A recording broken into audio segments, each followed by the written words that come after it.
बिस्मिल्लाहिर्रहमानिर्रहीम। शुरू करता हूं अल्लाह के पाक नाम से जो बड़ा मेहरबान नहायत रहम वाला है। देखती आंखों और सुनते कानों को अस्सलाम वालेकुम।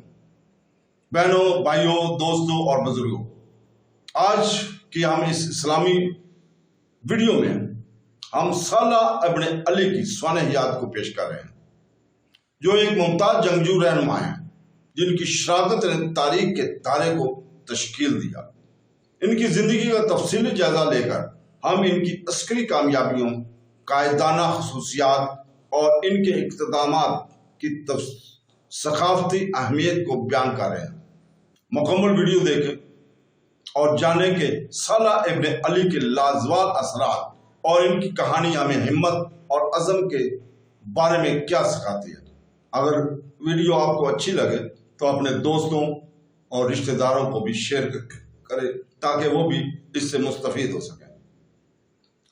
तो दोस्तों, सालेह बिन अली आपने इब्न अब्दुल्ला इब्न अब्बास बनु अब्बास के रुकन थे, जिन्होंने शाम और मिस्र में जनरल और गवर्नर के तौर पर खिदमत अंजाम दी थी। सालेह और इसका भाई अब्दुल्ला अब्बासी अफवाज के वैन में शामिल थे, जिसने 750 में अमवी का तख्ता उल्ट दिया था। भाइयों ने मुआसरा किया और खिलाफत के दारुल-हुकूमत दमिश्क को ले लिया और फिर आखिरी अमवी खलीफा मरवान दोम का तवाक़ुफ़ मिस्र तक किया। तो दोस्तों, सालेह को 9 अगस्त 750 को मिस्र के पहले अब्बासी गवर्नर के तौर पर नामजद किया गया था। इसने 1 साल से भी कम उम्र के अरसे तक इस ओहदे पर फैज रहे। मार्च 751 में जिंद फलस्तीन का गवर्नर नामजद किया गया। इस हैसियत में इसने सईद बिन अब्दुल्ला को भेजा। बाज़ंतीनी अनातोलिया के खिलाफ अब्बासी दौर की पहली छापामार मुहिम में 8 अक्टूबर 753 को इन्हें दोबारा मिस्र का गवर्नर मुकर्रर किया गया था। ये ओहदा वो 21 फरवरी 755 तक बरकरार रख सके। 754 में सालाह के भतीजे खलीफा अल-सबा की मौत पर सालाह के भाई अब्दुल्ला ने शाम में मिस्र के खिलाफ बगावत शुरू की।